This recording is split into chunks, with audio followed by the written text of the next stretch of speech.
Bienvenidos y bienvenidas a otro emocionante episodio de nuestro podcast Raíces Campesinas. Hoy nos sumergiremos en el apasionante mundo de la agricultura familiar campesina, con un invitado de verdad extraordinario, Luis Sáez. Él es un destacado ingeniero agrónomo, actualmente docente de la Universidad de Santiago. Pueden encontrar numerosos estudios y publicaciones en el sitio web de la USACH y la biblioteca digital de la ODEPA del Ministerio de Agricultura. En este capítulo, Luis nos ayuda a identificar las características de los sistemas productivos que tiene la agricultura familiar campesina en Chile. Este defensor incansable de los agricultores nos ha compartido una perspectiva única sobre la lucha por un mercado justo y equitativo. Así que prepárense para descubrir los desafíos cruciales que enfrentan los campesinos, desde la falta de acceso a tecnologías hasta la presión urbana y el envejecimiento de los agricultores. Además, Luis nos cuenta estrategias innovadoras que permiten a los agricultores un futuro sostenible y realista. De verdad, no te pierdas este capítulo porque te aseguro que va a cambiar tu forma de consumir tus alimentos, tu forma de comprarlos. Será una toma de conciencia donde no hay vuelta atrás. Vamos por más Raíces Campesinas. Conagro, Confederación Nacional Campesina y la productora Riel de Medios presentan Raíces Campesinas, un programa de entrevistas sobre la agricultura familiar campesina en Chile. Bienvenido, Luis, a Raíces Campesinas. Muchas gracias por estar aquí con nosotros. Y hola, buenas tardes, Simón. Muchas gracias por la invitación. Es un placer compartir con ustedes. Tenemos un interesante tema por delante que yo sé que muchos auditores, auditoras están interesados porque tenemos muchos auditores que vienen del mundo campesino justamente y queríamos partir un poquito conociendo tu experiencia, Luis. ¿Cuál es tu aproximación con la agricultura familiar campesina y sobre todo, qué fue lo que te motivó a adentrarte en este campo particular? Bueno, es un conjunto de cosas, pero yo creo que principalmente tiene que ver con mis raíces campesinas, digamos, ¿no? O sea, mis abuelos y mi padre son, digamos, de la cuarta región, de la comuna de Salamanca específicamente. Y bueno, yo viví toda mi vida infantil, llamémoslo así, vinculada a la agricultura, viviendo con ellos, compartiendo eso. Y luego ya de más grande empiezo como a comprender esto y cuando decido estudiar, siempre tuve claro que quería estudiar agronomía. Inicialmente muy dedicado, muy pensando en la producción ovina, las plagas naturales, en fin. Pero en agronomía uno le enseñan de todo y después la vida me fue llevando por distintas causas, pero siempre vinculado a la agricultura familiar. Desde la universidad empecé a trabajar mucho con organizaciones campesinas, en una en particular, la Confederación Unión Obrera Campesina, pero en general con todas. Estoy hablando de tiempos difíciles en el país, digamos, cuando nosotros estábamos estudiando y estaba la dictadura en pleno y bueno, había que hacer bastante actividades complicadas, por así decirlo, ¿no? Para vincularse con los campesinos y aprender de ellos, de su historia, de sus prácticas, de su cultura y compartirla, vivirla, disfrutarla. Eso fue lo que me llevó y después mi carrera, digamos, la más profesional, fue siempre ligada a ese mundo, digamos, ¿no? Al mundo de los campesinos, a tratar de ayudar en lo que se puede a la agricultura familiar campesina y seguir aprendiendo de ella. Ese es más o menos un breve resumen, digamos, de por qué me han entusiasmado estos temas, digamos, ¿no? Es un origen común que nos suele ocurrir aquí en el podcast, que está ese amor por el campo que viene de nuestras raíces, muchas veces de nuestros padres, abuelos, como tú nos contabas. Y luego, claro, a lo largo de tu trayectoria vas profundizando en los temas. Y queríamos justamente conocer desde tu visión, en tu amplia experiencia, queríamos comenzar sobre estos sistemas productivos que existen en Chile. Si nos podrías ayudar a describir, a que podamos imaginarnos los auditores cómo son los sistemas productivos más comunes que existen en Chile en la agricultura familiar campesina. Claro, bueno, son bastante diversos en general, pero tienen características en común. Bueno, lo primero es la pertenencia a la tierra, el amor a la tierra de esas familias en realidad, que es la segunda gran característica, no segunda en orden de importancia, sino que segunda es la que me estoy planteando, y es que normalmente ellos trabajan toda la familia o gran parte de la familia, y también lo que se da a llamar la familia ampliada, es decir, a veces los amigos, el compadre, el abuelo que quedó por allá, que la verdad es que no era familia, pero se crió siempre junto con ellos y ahora está trabajando también, en fin. fin, ese concepto un poco más, o no un poco, bastante más solidario que la agricultura más comercial. Sí. Y como te digo, el amor a la tierra, el amor al entorno donde viven, y por lo tanto siempre con una mirada que hoy día le ponemos el nombre muy agroecológica, muy medioambiental, digamos, ¿no? Pero ellos siempre lo han tenido porque saben y entienden de que ahí está su sustento, y lo que hoy día tratamos de enseñar en algunos momentos o discutir, y algunos incluso no se ponen de acuerdo, desde que tenemos que cuidar los recursos para que sigan a las generaciones futuras. Ellos lo tienen claro porque es su forma de vida, es su gran capital que tiene, digamos, ¿no? Por un lado la tierra, el agua, en fin, y su capital cultural, su capital social, digamos, los amigos, etcétera. Entonces, son sistemas que, como digo, que pueden ser muy diversos. En el norte, no sé, en lo que se llama el norte chico, con la producción caprina, con todas estas prácticas de irse a la cordillera, en las veranadas o las invernadas en otros casos, en fin, y de toda una vida, digamos, en eso, a lugares donde se hacen los cultivos de secano, como el trigo, y donde hay ayuda entre ellos, y el momento de la cosecha, por ejemplo, es un momento de la unión, digamos, ¿no? De la familia o de la comunidad incluso, etcétera.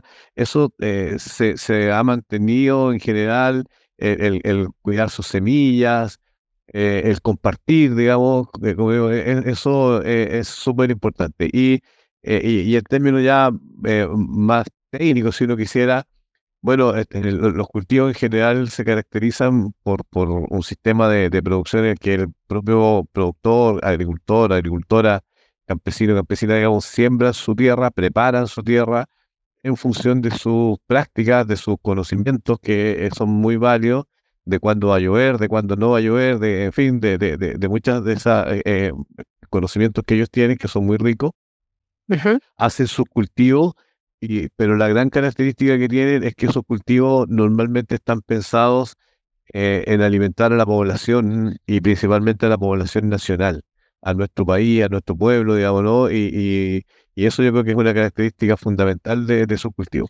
Y la otra, a modo también de diferencia, digamos, ¿no? De los cultivos, es que ellos, como decía, tienen esta pertenencia al territorio, viven ahí en su tierra, y por lo tanto la cuidan, a diferencia de una agricultura más empresarial, en que si ese año la cosa no estuvo bien ahí, se cambian, y si el terreno quedó o sea, destruido, por así decirlo, ¿no? O un cerro, como vemos tanto ahora, bueno, si el precio de ese producto no funcionó, ellos se cambian y dejan eso abandonado ahí. En cambio, el campesino no, porque es ahí donde vive, ahí donde se cría, donde cría a su hijo, etcétera, ¿no? Entonces, eso en términos generales de lo que son los sistemas productivos, digamos, ¿no? Que tienen esas características, que yo creo que son muy relevantes, y que no siempre se plantean, no siempre las decimos, e incluso peor aún, justamente nosotros los profesionales, a veces me incluyo, digo, no, pero teniendo un poco el cuidado de lo que decía antes, eh, nosotros los profesionales llegamos a introducir supuestas prácticas más modernas o supuestas prácticas más productivas, en fin, y tratamos de cambiarle incluso las lógicas que tienen los campesinos, cuando la verdad ellos saben muy bien lo que tienen que hacer, y que va a venir un año malo, va a venir un año bueno, pero finalmente a ellos les va a ir bien o van a poder reproducirse. En cambio, como digo, en las otras agriculturas no ocurre así, digamos. Entonces yo diría, no sé si quieres profundizar más en ese tema, pero a modo general, esos son los grandes sistemas. Bueno, y lo otro es que, como decía, ellos están con gran parte de la ganadería del país, especialmente en el caso de los caprinos, en el caso de los bovinos también, de las ovejas, en el caso de la vacuno, la principal vientres que se llaman, ¿no? Las hembras que van a parir animales y que después van a permitir que se siga reproduciendo, también están principalmente en manos de los campesinos. Hay muchas hortalizas, digamos, que están en manos de los campesinos, una gran parte de frutales, digamos, que están también una porción de cerdos y aves, digamos, que es importante, porque, insisto, siempre están pensados y destinados principalmente a la población del país, digamos, a su consumo. Claro. Es lo que te puedo decir. Y estos sistemas que describes que, bueno, se van heredando generación tras generación y que los tiempos igual en cada una de esas generaciones va cambiando, hoy en día, ¿cuáles son las principales dificultades que enfrentan los campesinos en estos sistemas de producción actual que existen? ¿Qué barreras enfrentan, por ejemplo, también en cuanto a la comercialización de sus productos? Claro, mira, la verdad es que lamentablemente son muchas. Voy a nombrar algunas y voy a profundizar en otras. Ya. Voy a partir, por ejemplo, con la presión urbana, ¿no? De comprarle la tierra, en fin. Y claro, ellos se ven a veces obligados o entregados, digamos, a vender el terreno porque tienen que sobrevivir efectivamente, pero como decía antes, están perdiendo su conexión con el territorio, ¿no? Entonces, a mí me toca ver en algunos lados donde esas personas pasan a ser después jardineros de las personas que compraron la parcela de agrado ahí. Entonces, esa es una dificultad tremenda y hay una presión muy fuerte sobre ellos, que seguramente si ellos pudieran no venderían, pero en algunos casos se ven forzados a eso. Por otro lado, está todo el acceso a los recursos para comprar insumos, para poder hacer sus cultivos, que normalmente o son caros, son altos precios, o no vienen en los envases, en los formatos que ellos necesitan, que vienen en envases grandes y ellos necesitan menor cantidad, etcétera, ¿no?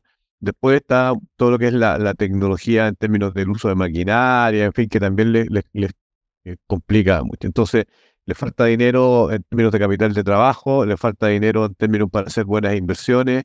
eh, ya ahora, como están las cosas, a veces los hijos se van, la población se ha ido envejeciendo, y se van no porque no quieran estar en el campo, sino que porque tienen que ir a buscar nuevas oportunidades que el campo a veces no se las está permitiendo, dado todas estas barreras que estoy diciendo. Después está todo el acceso al conocimiento de nuevas técnicas de cultivo, etcétera, pero el conocimiento adecuado, el conocimiento apropiado, por así decirlo, ¿no? Cómo ellos se asesoran bien.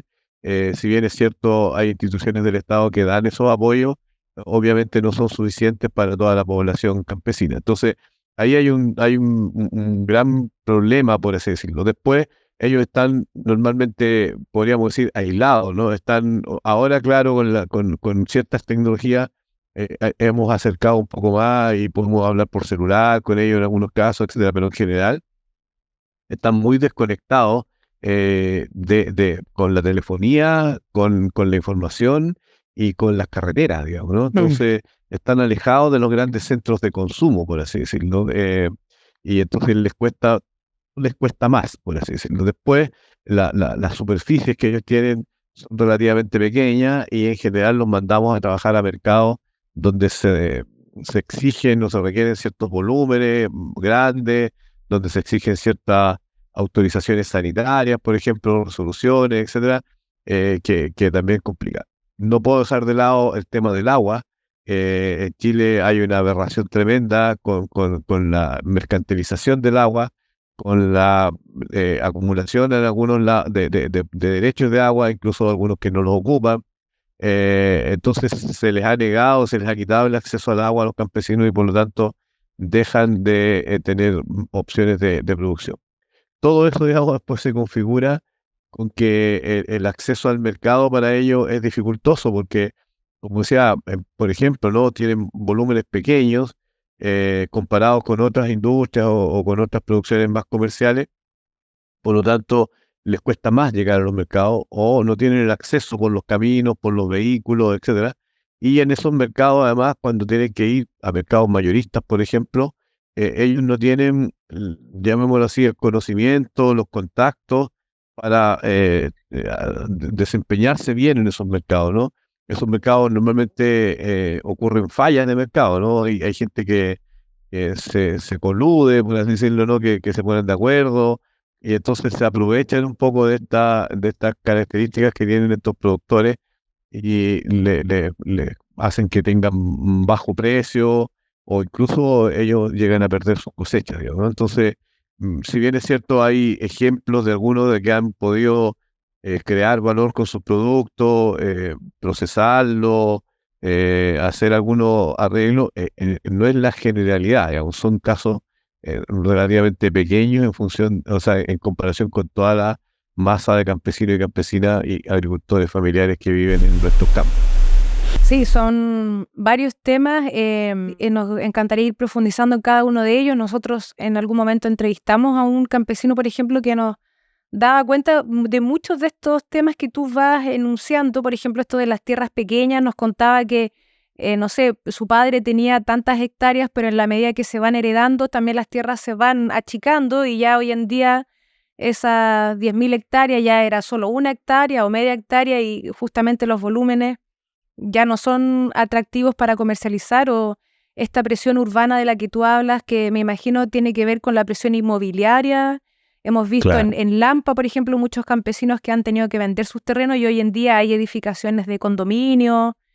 Y es, por ejemplo, ¿no? Como tú dices, en Lampa, en Colina, por un lado está esta presión de los condominios de vender, y por otro lado está que ellos se han quedado sin agua, principalmente ahí por un tema del uso del agua que hacen las mineras que están en la zona. Y entonces, claro, esa zona que era muy rica y que era tradicional, cordón tradicional hortícola que abastecía el Gran Santiago, hoy día cuesta encontrar productores que estén en buenas condiciones, y muchos de ellos han tenido que vender o han tenido que asalariarse, digamos, ¿no? Incluso saliendo de su lugar, de su territorio, a otras ciudades a vender su trabajo, digamos, ¿no? Entonces, efectivamente, ellos están enfrentados a un problema que es grave. Después pasa una carretera por un sector y los aísla, y entonces ya no es tan fácil juntarse con sus vecinos como se juntaban antes, no es tan fácil arrear los animales para ir de un potrero a otro, etcétera, ¿no? Entonces, todo este supuesto desarrollo urbanístico, digamos, que cada vez se acerca más al campo, a ellos los afecta mucho, digamos. Entonces, y lo que decías tú, o sea, la disminución de la superficie de la tierra por estas subdivisiones o porque han tenido que vender, además se junta, digamos, ¿no? Se agrava con que no siempre es tan fácil hacer el título de dominio, por así decirlo, ¿no? De cuando hay estas sucesiones o estas herencias, digamos, y después ellos van a pedir un crédito o algo así y no tienen el contrato, no tienen la propiedad del lugar, entonces todo eso se les dificulta y claro, el Estado tiene que operar con esas reglas o opera con esas reglas, que a lo mejor podría cambiarlas, digamos, ¿no? Pero todo eso también les hace una dificultad tremenda a los agricultores en general.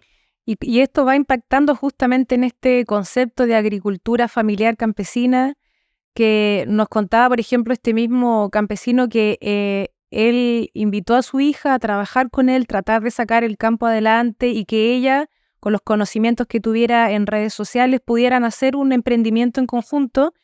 Y él le tuvo que sostener a ella con un sueldo, pero el sueldo que le ofrecía a ella trabajar más cerca de la ciudad no era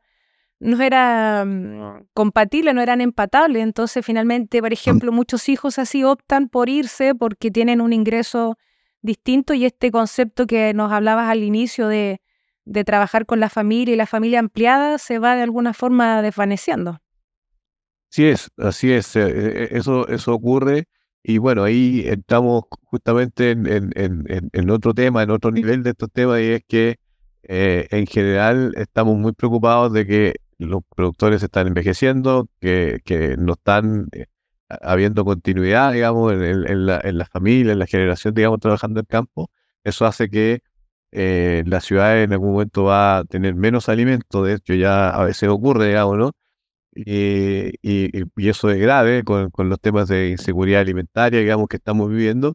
Pero por otro lado, los incentivos, o sea, después de que hacemos ese diagnóstico, los incentivos gubernamentales en general no están considerando 100%, digamos, eso, ¿no? Obviamente, insisto, hay programas que apoyan a los jóvenes, en fin, pero no están considerando todas las características o todas las necesidades que tendrían esos jóvenes para seguir estando ahí. Y lo digo porque también hay buenos ejemplos de que cuando se dan ciertas condiciones, apoyo, de nuevo, con recursos, no solo económicos, pero por ejemplo para poder hacer inversiones, para poder hacer contactos, en fin, hay buenos ejemplos de jóvenes hijos que se han estado quedando en el campo, incluso que han vuelto al campo, habiendo tenido sus profesiones, pero claro, a realizar una actividad que les genere ingresos, que les genere felicidad, que les genere placer, digamos, y no ir a un sacrificio 100%, porque claro, ahí mejor se quedan en la ciudad, digamos, ¿no? Entonces, efectivamente, yo creo que en Chile, y ahí como digo, me paso como a otro tema, pero en definitiva, creo que tenemos así en general un buen diagnóstico de lo que está ocurriendo, pero normalmente las políticas públicas fallan o no son suficientes a hacerse cargo del grave problema y nos hacemos cargo de cosas más pequeñas, por así decirlo, ¿no? De repente estamos felices porque un productor tiene un panel solar, digamos, como si eso fuera a solucionar todo lo que tiene, ¿no? O sea, él necesita un apoyo mucho más integral, muchas más cosas para poder surgir y finalmente acceder a los mercados, digamos, ¿no? De forma conveniente. Y ahí creo que tenemos una falla tremenda. Estás escuchando Raíces Campesinas.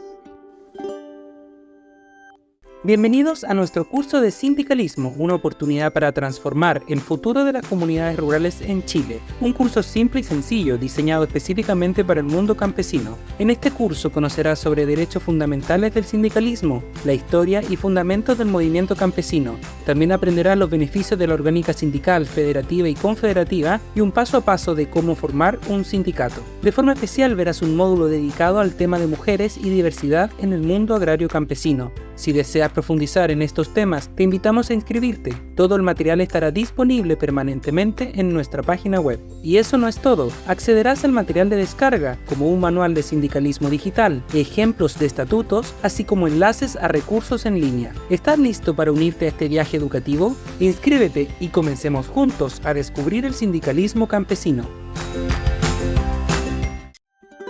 Estás escuchando Raíces Campesinas. Luis, ¿cómo impacta la tecnología en todo esto? ¿Algún método innovador que ayude en avances, que esté beneficiando actualmente a los campesinos, a esta agricultura familiar? ¿Hay algo que tú nos puedas comentar sobre eso? Sí, también esto es como de dos caras, de dulce y de gras, digamos, ¿no? Por ejemplo, bueno, está todo el tema de la tecnología en términos de la maquinaria, ¿no? Del uso de tractores, en fin, maquinaria que permita generar, o sea, hacer el cultivo de forma más fácil. Está bien, eso está ahí, hay cierta disponibilidad para los agricultores, pero les cuesta a ellos acceder a eso.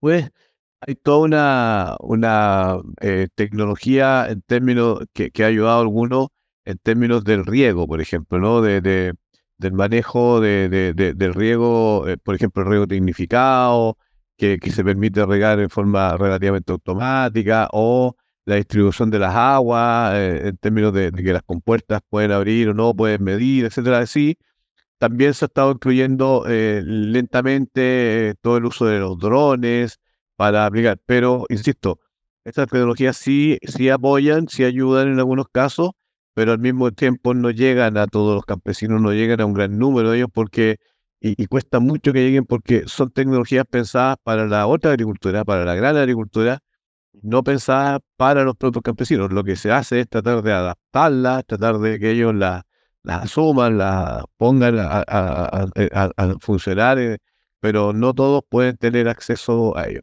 En términos de la agroindustria también, ¿no es cierto? Algunos productores de vino también han tenido acceso a tecnología que les permite, digamos, hacer mejor su producto, digamos, en definitiva, pero siempre con este problema, como digo, que es de un alcance muy acotado, de una poca adecuación a lo que ellos realmente necesitan, y entonces hay que hacer como ajustes, hay que empezar a hacer cosas. Ejemplo, ¿no? En Chile se ha tratado de promover el cultivo de la quinoa, que es un cultivo muy importante por sus características, porque está en manos principalmente de pequeños productores, incluso de pueblos originarios, ya sea en el norte con los Aymara, o en el sur incluso con los hermanos mapuche, digamos, ¿no? Pero no existen maquinarias adecuadas para eso. Entonces tienen que tomar una máquina de trigo, una sembradora de trigo y adaptarla para la siembra de quinoa, en fin, entonces terminan haciéndolo de otra forma o no estar esas máquinas, etcétera. Entonces, eso es lo que falta, la adecuación de las tecnologías para las necesidades de los agricultores, de los campesinos y campesinas, digamos, y no tratar de mostrarle algo y que ellos vean si que lo pueden arreglar, ¿me entiendes?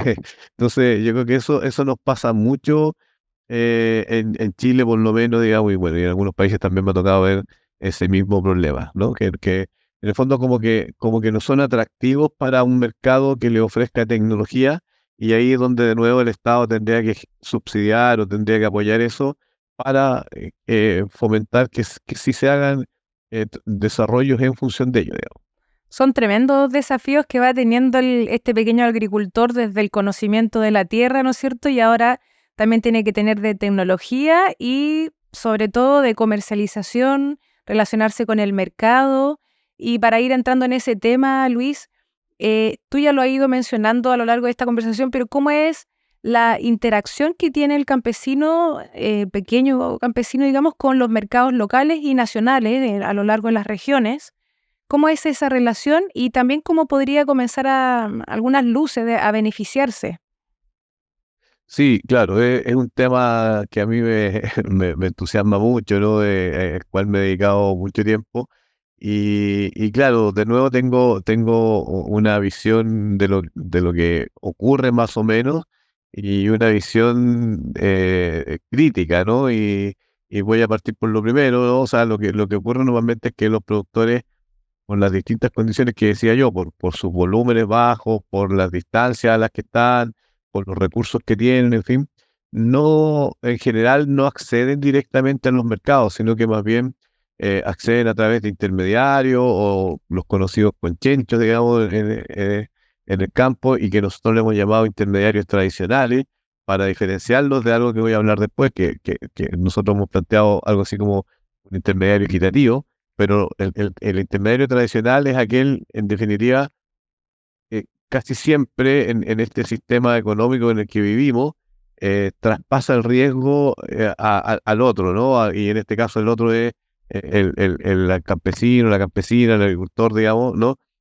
Y le va bajando el precio porque el producto se puede perder, porque el producto no lo voy a vender, porque me queda lejos, y obviamente le va traspasando costos, y le dice que al final le tiene que pagar un precio bajísimo, ¿no? Y nosotros vemos en la televisión a veces que sale alguna autoridad diciendo, dando alguna explicación de por qué está alto el precio de los tomates, o el precio de las lechugas o de las papas, digamos, ¿no?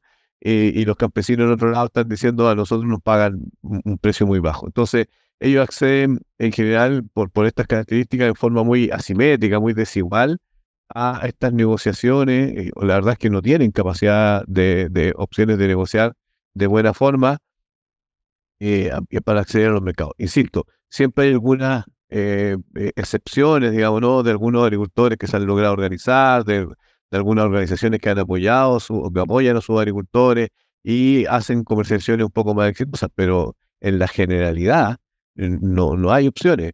Por ejemplo, en el caso de los ganaderos, eh, la ganadería normalmente terminan vendiendo los corderos, los terneros, en fin, en pie, que se llaman los vivos. Y obviamente eso tiene un menor precio que si lo pudieran faenar, pero en los lugares donde los campesinos residen no hay lugares de matanza autorizados, no hay mataderos autorizados para que ellos pudieran hacer eso. Entonces tendrían que, en el mejor de los casos, llevarlo a muchos kilómetros de distancia, matarlo ahí, volver, en fin, la verdad es que se les hace imposible, les suben los costos en general. Entonces tienen esas acceso al mercado o esas barreras, como nombrabas tú antes, que le hacen entrar de forma muy desigual.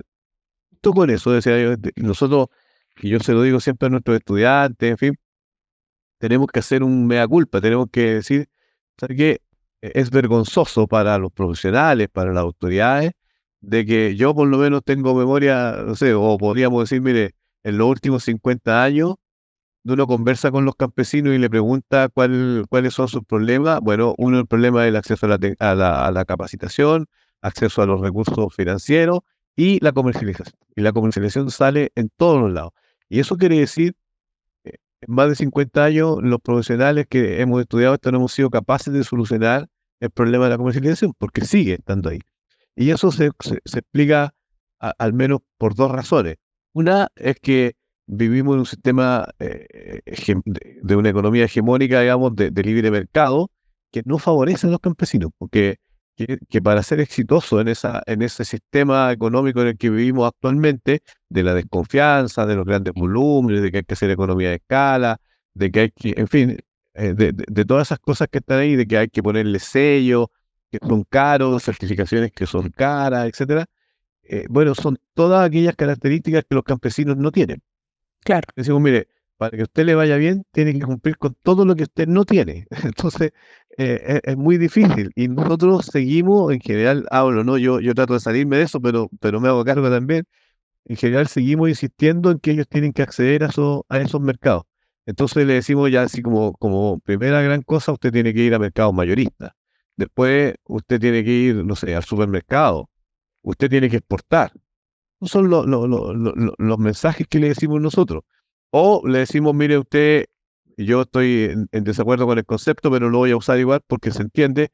Le voy a decir, usted tiene que agregarle valor. Entonces, Claro. los tomates que tiene que hacer una salsa de tomate ahora. Y esos damascos que tiene que ir, las ciruelas, haga una mermelada.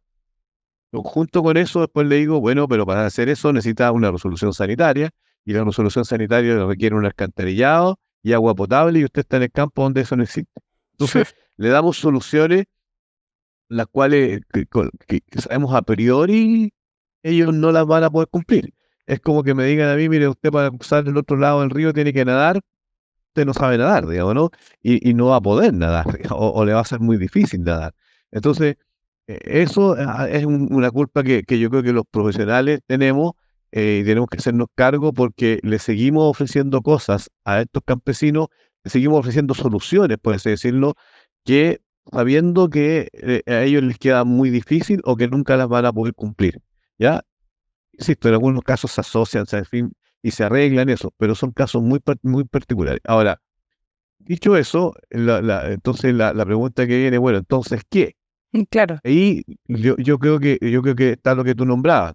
A mi juicio, ¿no? Y obviamente es discutible, qué sé yo, pero los estudios que nosotros hacemos, las cosas que elaboramos, dicen que justamente los mercados locales o lo que se llaman los circuitos cortos o los circuitos de proximidad, en fin, son la solución porque en esos tipos de mercados locales, circuitos cortos, circuitos de proximidad, yo puedo ceder a mejores precios porque estoy más cerca de los consumidores, puedo vender los volúmenes bajos que tengo, porque ahí sí que los volúmenes bajos funcionan, puedo vender las paltas que tengo en mi patio, que son de 4 paltos, pero que son muchas para comérmelas yo, pero que son muy pocas para llevarla a un mercado más competitivo.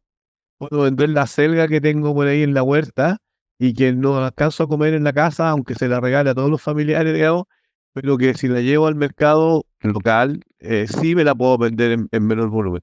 Los campesinos en general siembran variedad de cosas, y entonces en los mercados locales justamente se requieren variedad de productos.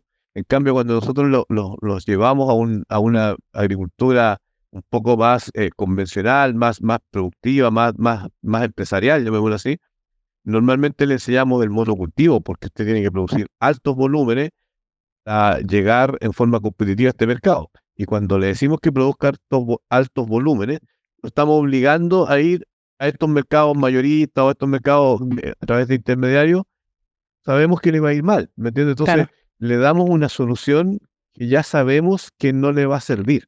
Seguimos insistiendo con eso y seguimos apoyándolo con eso. Entonces, yo creo que lo que hay que hacer es ordenar el sistema productivo, incluso dando lo que los campesinos han hecho ancestralmente, digamos, ¿no? Y yo te decía al principio, ¿no? Yo recuerdo lo que hacía mi abuelo o lo que hacía mi padre, y yo les preguntaba qué lo hacían así, y bueno, ellos decían, bueno, sembramos varios tipos de productos en pequeños volúmenes, en forma escalonada, en fin, porque es lo que la gente de acá nos viene a comprar, digamos. Y entonces nosotros no, pues le decimos ahora, no, usted tiene que sembrar todo de un puro baño de repollo, digamos, ¿no? Y después entonces si tiene 5 hectáreas de repollo no tiene otra opción que ir al mercado mayorista a venderlo, si no hay otra opción. Y sabemos que ahí le va a ir mal. Entonces tendríamos que generar más mercados locales, generar más vinculación entre campesinos y consumidores. Los consumidores están muy ávidos de acercarse al mundo campesino y a comprar, pero tenemos que darle esas opciones y eso significa que tenemos que volver a planificar el sistema productivo, lo que vamos a sembrar, en términos de la superficie que le vamos a dedicar a cada rubro y en términos de las épocas, lo tenemos que volver a replantear en función de estos mercados locales y no de la agroindustria, no de los mercados mayoristas, no de la exportación, en fin. Porque, como insisto, ahí es donde los campesinos no tienen opciones. En cambio, en el mercado local sí tienen opciones porque ellos pueden explicarle a las personas que van a comprar por qué el tomate se está produciendo así, por qué la lechuga está así, cómo se produjo esa miel, en fin, y valoran, permiten enseñarle a la población para que la población valore lo que está consumiendo. Ya no es un tomate o una lechuga que sale del refrigerador o que sale del supermercado y que nadie sabe cómo llegó ahí, sino que acá explica y la gente entiende, ¿no? Los consumidores vamos entendiendo el trabajo que hay detrás, como digo yo, las expectativas, el sueño, los intereses, el cariño que le puso la persona. En fin, no todas esas cosas. Yo recuerdo cuando nosotros le preguntábamos a las campesinas cómo hacían la mermelada y decían, bueno, la receta es fruta, azúcar y mucho cariño, o mucho amor. Entonces, esa receta hay que dársela. Cuando yo voy a comprar la mermelada al supermercado, esa receta no la veo, nadie me la explica. Eso es lo que hay que hacer, acercar a los consumidores con los productores para que se autovaloren, para que los consumidores entiendan que tienen que proteger el campo, que tienen que ser solidarios con los campesinos, porque ahí está el alimento de la población, porque ahí está las familias que viven y que nos cuidan, por así decirlo, ¿no? Y que hacen patria en algunos casos, etcétera. Eso hoy día nosotros no lo vemos y pasamos por ahí, vemos un cerro lleno de palto y a lo más reclamamos porque las paltas están caras, pero no entendemos qué pasó, por qué pasó eso, en fin. Entonces yo creo que estos mercados, además de que nos permiten vender de buena forma y les permiten vender a los campesinos, o sea, vender de buena forma y además contar su historia, dar a conocer las razones y cómo se cultiva eso que está ahí, el esfuerzo que hay detrás y la gente empieza a valorarlo. Esa es la experiencia que nosotros tenemos cuando hemos logrado hacer desarrollo de mercados locales, desarrollo de circuitos cortos o de circuitos de proximidad. Estás escuchando Raíces Campesinas. Hola, te cuento que acabamos de lanzar un curso web sobre sindicalismo. Podrás acceder a clases grabadas, material de consulta de forma gratuita y permanente en nuestra página web. Es muy fácil, accede a conagro.cl, curso sindical, y sigue las instrucciones para registrar. Anímate y cuéntale a tus amistades o dirigentes sociales que pueda interesarles. Te esperamos en este curso web de sindicalismo realizado por Conagro. Estás escuchando Raíces Campesinas. Oye Luis, y en esta idea de esta creación de mercados locales donde, como bien dices, hay un consumidor cautivo que está ávido por productos naturales, por una alimentación más consciente, ¿cuál es el rol del Estado en todo esto? ¿Cómo podría ayudar a este fortalecimiento, a la creación de estos mismos mercados a través de políticas públicas? ¿Cuál es el rol del Estado en todo esto? Fundamental, digamos, es fundamental el rol del Estado y yo creo que voy a decirlo así, que quizás con las mejores intenciones, digamos, no se ha hecho del todo bien a mi juicio. ¿Ya? ¿A qué me refiero? Por ejemplo, el mercado local del circuito corto tiene que ser realidad y las características de cada lugar. De Chiloé va a ser distinto al de Calama o al de Arica o al de La Serena o al de Ovalle, etcétera. Y lo que pasa es que cuando se institucionaliza, se hace una especie de reglamento y se dice los mercados campesinos van a ser así. Igual Van a para tener todos. tantos puestos, igual para todos. Y entonces se pierde esa característica que es una característica muy rica de los lugares y hace que los campesinos entren en conflicto con ese mercado. En vez de ser su mercado, es el mercado, en este caso, del Estado o del INDAP, en fin, que ellos van como invitados, digamos, no es su mercado. Y yo creo que tiene que ser su mercado. Entonces, el Estado tiene que fomentar eso, pero tiene que fomentarlo respetando esas características, respetando esos deseos, digamos, de esas visiones que tienen los campesinos, digamos, para que realmente sean sus propios mercados y no el mercado de la señorita que viene de tal institución a armarnos este mercado en donde ella nos dijo y vamos a vender lo que ella, etcétera, ¿no? Eso, por un lado. Por otro lado, obviamente está todo lo que tenga que ver con asesorías para hacer mejor esos mercados. Estoy de acuerdo. Está el financiamiento, ¿no es cierto? Por eso.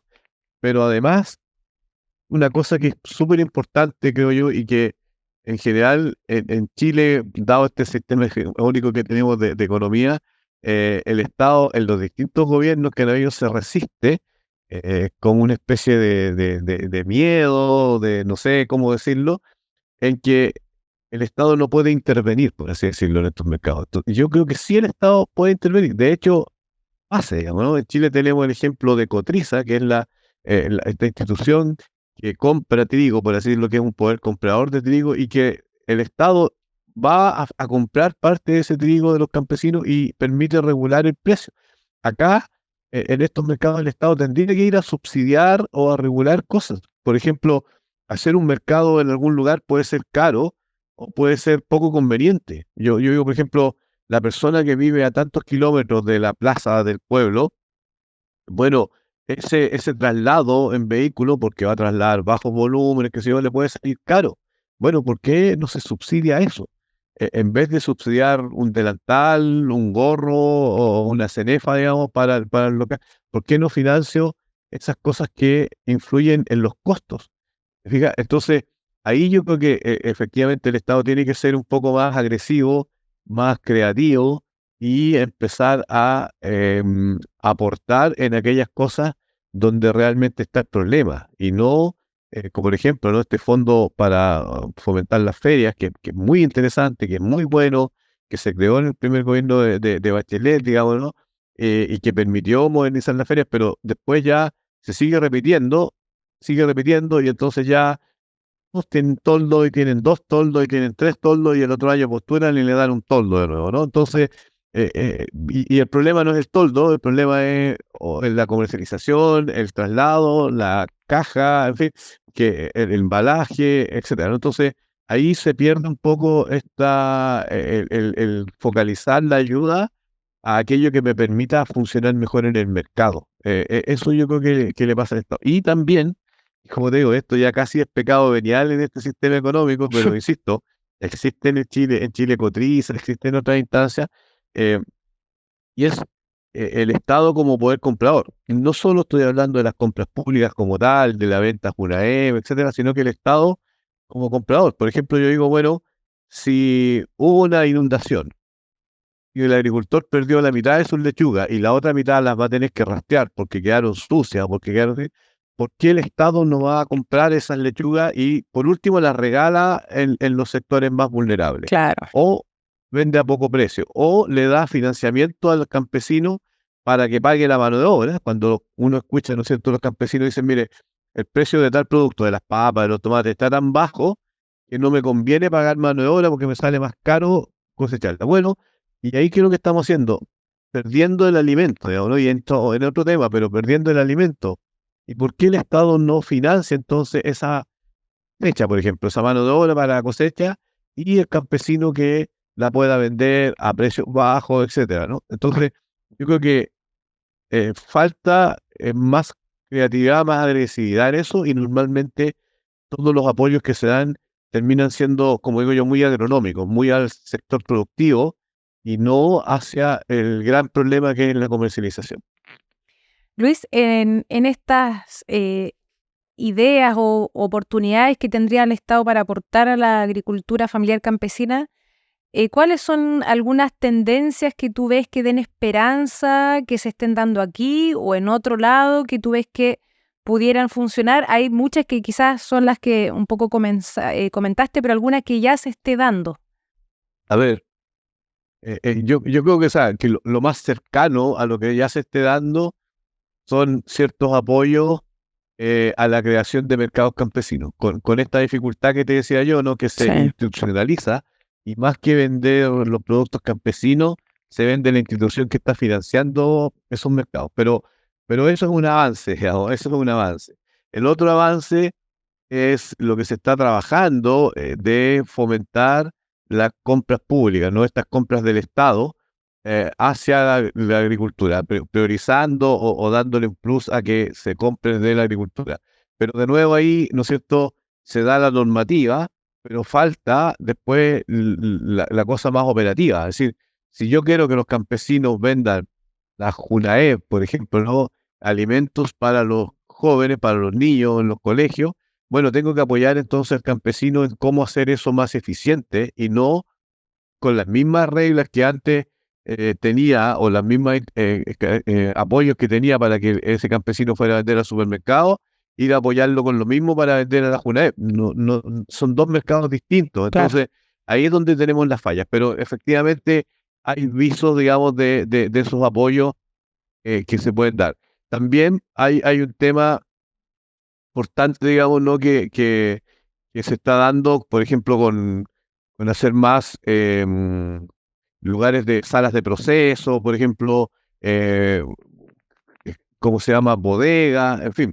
Pero de nuevo, ¿no? Por ejemplo, el agricultor le doy una bodega para que guarde sus zapallos, para que guarde sus productos, pero no le doy capital de trabajo para que pueda resistir que los productos estén ahí. Entonces, finalmente le di la infraestructura, inauguré la bodega, le puse el letrero, que esto lo financió tal y cual institución, pero el productor no puede guardar sus productos ahí porque tiene que pagar el día a día. Entonces, te fijas que son apoyos que son desvinculados, digamos, de una cosa más integral y de la realidad total. O sea, el agricultor no necesitaba la bodega para guardar los productos, pero para después entrar al mercado de forma más competitiva o en mejores condiciones, pero no solo necesita la bodega, necesita más cosas. Entonces, claro, hay acciones de ese tipo. El INDAP, especialmente hay que reconocerle que hace mucho apoyo de eso, pero cuesta. También yo amo la vitrina, ¿no? De las tiendas Mundo Rural, que tiene también cosas buenas, cosas que son complejas, digamos,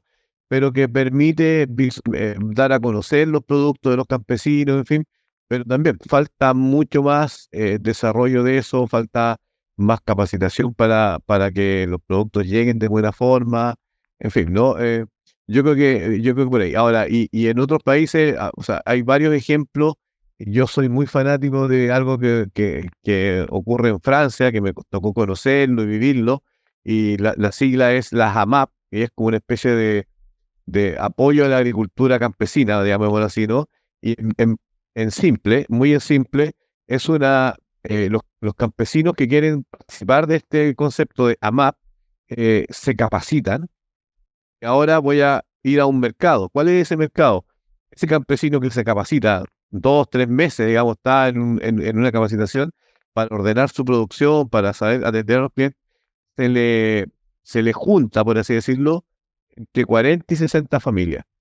Y él con esas familias se pone de acuerdo, planifica lo que va a sembrar en el año, eh, incluso estudian los costos, incluyen en esos costos un sueldo digno del campesino y por lo tanto después se saca el precio que van a tener esos productos en función de esos costos más el sueldo del campesino y por lo tanto más una ganancia. Claro, está Entonces, bueno eso, hay, qué interesante. es buenísimo y o sea, estoy hablando de Francia, no estoy hablando de un país cualquiera. Y entonces los campesinos, como digo, que quieren entrar a esto, no sé, pues aquí tengo un listado de 40 familias, pero si usted las quiere atender, venga acá, se capacita, Claro, pues trabaja con la familia. Todo esto, además, con un enfoque agroecológico, digamos, ¿no? Entonces, porque esas familias quieren que esos productos sean agroecológicos. Y fíjate como que si fuera poco, en el mercado que hoy día conocemos, el libre mercado, el riesgo se traspasa al otro, ¿no? O sea, si a mí se me echaron a perder la lechuga, lo siento, señor. Dios, trate de juntar dinero para que pueda cultivar el próximo año. Yo, consumidor, voy a comprar la lechuga en otro lado. Acá no. Acá en la MAP, si el campesino llegó a perder su producción, obviamente por razones climáticas, por accidentes, digamos, no por negligencia, los consumidores hagan eso, igual, un mínimo, digamos, ¿no? El costo de producción, llamémoslo así. Pero claro, si somos socios, bueno, en el fondo esa es la lógica ahí. claro. Y entonces, bueno, si usted iba a producir lechuga y había gastado 1 millón de pesos en producir lechuga, bueno, y las perdió, bueno, nosotros nos ponemos con ese 1 millón de pesos igual y usted puede volver a cultivar porque queremos que usted nos alimente, ¿me entiende? Esa lógica es muy interesante y también como si fuera poco, y en algunos casos, no en todos, y eso es porque se conversa así, en que, por ejemplo, si en 6 meses más perdón, en 3 meses más van a estar esas lechugas, o en 6 meses más van a estar esos tomates, en fin, los consumidores van pagándole una renta mensual igual, adelantándole la cosecha, o sea, el pago por la cosecha a ese productor. Entonces el productor no tiene problemas de flujo de caja, no tiene problemas de Claro. capital de trabajo. Entonces te fijas que es una cosa mucho más amigable, e insisto, que se hace en países donde también hay un sistema neoliberal, pero no es tan brutal como el que implementamos en Chile. Entonces, ahí hay un desafío tremendo para el Estado, para nosotros las universidades y para las organizaciones campesinas de ir fomentando este tipo de cosas, y eso nosotros hemos hecho algunos ejemplos en Chile que funcionan con, en este caso, lo que llamaríamos sería el equivalente a un circuito corto, ¿no? Donde hay agricultores, por ejemplo, hay en San Vicente de Tahuatahua, está donde el Delfín Toro, que es un gran agricultor, digamos, ¿no? Agroecológico, y él tiene un grupo de familias con las que hace esto que te digo yo, y que él se juntan 1 o 2 veces en el año, deciden más o menos qué es lo que van a producir, deciden cuáles son los precios, y así que pues, si el precio subió en el mercado, él lo mantiene; si el precio bajó en el mercado, los consumidores lo mantienen. Entonces hay cierta tranquilidad de que él va a vivir bien con eso, que los consumidores se van a alimentar bien, y por lo tanto aportamos a la seguridad y en este caso también, ¿por qué no decirlo?, a la soberanía alimentaria. Está excelente la idea, me encantó, lo voy a buscar esto a MAP. Y mientras, Tal cual. antes de ir cerrando, me surge hacerte esta pregunta porque se me vino a la mente mientras me comentabas sobre AMAP. Pienso también en lo que ocurre con muchos emprendimientos actuales de personas que no tienen un origen campesino, viven en la ciudad, pero se van, se compran un terreno y empiezan una producción y empiezan a ofrecer por internet o redes sociales canastas familiares justamente, y empiezan a establecer un vínculo con personas, pero no estamos hablando de productores campesinos, sino que estamos hablando de personas que vivían en la ciudad y simplemente empezaron a utilizar esta forma de comercio. ¿Qué ocurre ahí? ¿Cómo ves esa interacción del mundo netamente campesino con este pequeño grupo que empieza a hacer estos emprendimientos? Sí, sí. Bueno, también puede tener cosas buenas, cosas malas, pero mirando por el lado positivo, por así decirlo, eh, personas a veces ayudan a dinamizar estos sistemas de comercialización, ayudan a vincularlos con nuevos consumidores, con sus redes sociales, que normalmente tienen eh, más recursos económicos que lo que podría tener una población local solamente, y al mismo tiempo están ávidos de tener estos productos de origen campesino, o de sectores rurales, por así decirlo, y a través de estas personas, además, generan la confianza de estas personas, ¿me entiendes? Si esta persona, como dices tú, que vivía antes en la ciudad y se fue al campo ahora, le dice a sus ex vecinos, por así decirlo, que estos productos son saludables, con eso basta. No le van a pedir certificaciones, o es carísima, en fin, sino que decir, ya, ok, si usted me está diciendo que es así, yo le creo. Entonces, ahora, eso en la medida de que esa persona actúe de buena fe, actúe sin aprovecharse, digamos, ¿no? Porque también ocurre, unos ven estas opciones, compran a los campesinos, le compran barato los productos y ellos los van a vender muy caros después, y se Claro. olvidan un poco de ciertos discursos. Entonces, eso es lo que nosotros, lo que estoy diciendo en términos de que la persona que se hace cargo en forma de buena manera, digamos, ¿no? Cuidando un poco eso, nosotros le hemos llamado el intermediario equitativo. O sea, es un intermediario que no es el intermediario malo, el que se aprovecha, el que engaña, sino que es el intermediario que le dice al campesino: mira, esto es lo que están requiriendo en la ciudad, pongámoslo así, este es el precio que voy a vender yo, por lo tanto yo lo voy a vender, no sé, en 1000, porque tengo estos costos de que llevarlo allá, porque voy a gastar peaje, porque voy a gastar combustible, porque voy a gastar mi tiempo, y por lo tanto por eso te voy a pagar, no sé, 100, 400, 500 pesos, ¿me entiendes?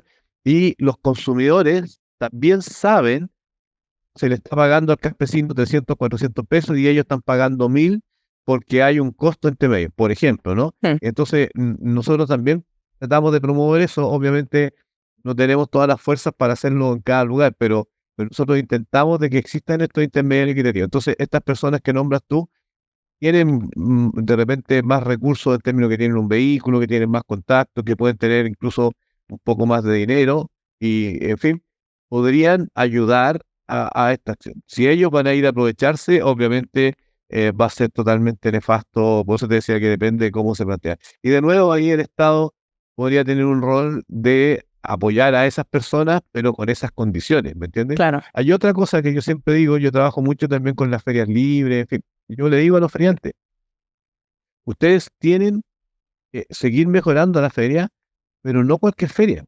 Sería distinto una feria de un feriante que le compra de manera equitativa, de manera justa, a los campesinos, a los productores para vender los productos allá. Y no el que va a especular, digamos, como, insisto, como este sistema económico en el que vivimos nos exige. Para ser buenos hay que especular. Para ganarle al otro hay que tratar de competir y esconderle la información. Nosotros creemos que tiene que ser al revés, que tiene que ser más transparente. Y ahí entonces está el rol de estas personas, como te digo, que podrían contribuir a eso. Y también líderes campesinos, también las organizaciones campesinas, en fin, de tal forma de hacer un sistema que no suba tanto los precios, pero que le permita al campesino ganar un poco más y que le permita al consumidor pagar un poco menos, digamos. Y no pasar por otros intermediarios que la verdad es que se aprovechan y se apoderan de las ganancias y las expectativas de tanto de los campesinos como de los consumidores a veces. Luis, ya como para ir cerrando esta conversación que de verdad ha estado muy, muy interesante, Gracias.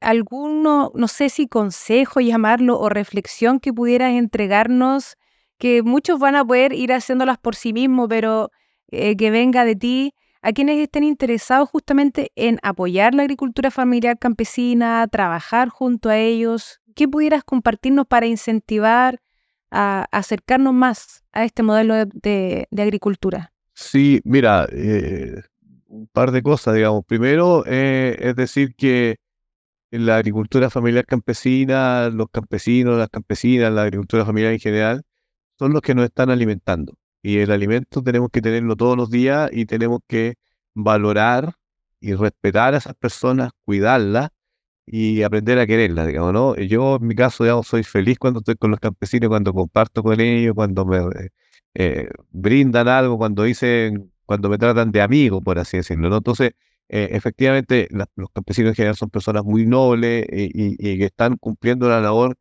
muy importante, ¿no? Y por lo tanto nosotros tenemos que aprender a conocerlos, a respetarlos y a apoyarlos, pero concretamente, ¿no? No basta con vestirse de campesino para el 18 de septiembre, digamos, ¿no? Sino que hay que ir a comprar a esos mercados, hay que apoyarlos en forma concreta. Eso es por un lado. Vinculado a eso, tanto para campesinos, para los profesionales que trabajamos en esto, para los consumidores, yo lo digo de una forma muy simple. Hay que intentar de que esta cosa que nos enseñaron, de que existe una mano invisible que regula los precios y que eso se transforme en una famosa ley de oferta y demanda, yo digo que hay que tratar de que eso no funcione, de que esa ley de oferta y demanda no sea la que decida. ¿Sí? Porque, bueno, voy a poner un ejemplo. Usted en la organización han trabajado. Si el tomate limachino no le empezó a gustar a este mercado, que no sé quién es, digamos, ¿no? Porque es una mano invisible, el tomate limachino entonces se deja de producir. Y después tenemos que hacer proyectos para ir a rescatar la semilla del tomate limachino, o del durazno de Terraga, en fin, ¿no es cierto? O de las quinoas, ¿no es cierto? Entonces, y eso es porque este supuesto mercado, que como digo yo es ciego, sordo, tonto y mudo, digamos, ¿no? No puede regularnos lo que nosotros vamos a comer, pues.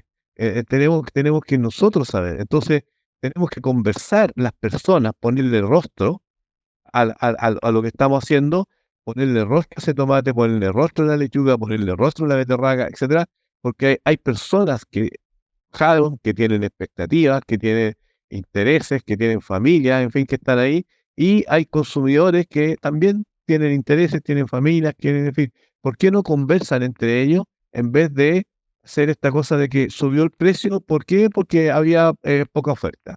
Bajó el precio, ¿por qué? Porque había baja oferta. Entonces, ¿por qué tiene que ocurrir eso, digamos, no? Entonces, creo que lo dije al revés, pero bueno, la gente me entiende. Se entiende, se entiende. Pero en fin, pero no dejar que opere esa supuesta ley de mercado, porque normalmente es injusta. Y Sí. te voy a poner un puro ejemplo nomás para cerrar, o para no seguir alargándome en esto. Por ejemplo, yo digo siempre, mira, si en un lugar lado hubo una inundación, se perdieron, voy a seguir con las lechugas, no para no estar con las papas, porque ahí se podría poner más complicado todavía, pero si se perdieron las lechugas ahí, en la Vega, aquí dicen, subió el precio de las lechugas. Y yo le dice, ¿por qué subió el precio de las lechugas? No, porque hubo una inundación en el sur y entonces los agricultores no tienen lechugas. Sí, pero los que están vendiendo las lechugas son los agricultores, por así decirlo, del norte, que no les pasó nada. Claro. Y se están, en definitiva, aprovechando de la desgracia de otro. Eso es el mercado. en el mercado. Entonces, no debiera operar así. Entonces, el llamado es a conocer a estos campesinos, a conocer esto que estoy planteando yo, de cómo operan estas cosas, y a tratar de que el mercado no funcione de esa forma, de esa manera invisible, sino que funcione en la medida que las personas conversan, se ponen de acuerdo y se explican por qué el precio es uno y por qué el precio es otro, y lo entienden y lo comparten. Un mercado mucho más solidario que este mercado de la especulación, de la competitividad, de la competencia, digamos, del ganarle al otro, del engañar al otro, en fin. Esa es mi reflexión final, mi apoyo. Yo creo que siempre dicen, algunos me dicen, bueno, es bueno que haya gente que tenga utopía. Yo digo, sí, es bueno tener sueños, es bueno tener utopía, pero además esa utopía uno puede demostrar en ciertos lugares. Todavía no es una cosa general, pero sí funciona. Sí funciona en Chile. Hay ejemplos que funcionan, sí funciona en otros países, como esto que te decía yo, donde sí opera. Entonces, ¿por qué no? Ese es el mensaje que yo podría dar, y a los estudiantes, digamos, también capacitarse en función de esto y respetar mucho a los campesinos, a las campesinas, porque ellos saben mucho, nos pueden enseñar demasiado. Fantástico, Luis, ha sido genial poder conversar contigo, de verdad. Muchas gracias por tu tiempo, tu trabajo, la dedicación y por compartir tu conocimiento y ese amor por el campo que se transmite en todo lo que nos dices en este capítulo de Raíces Campesinas.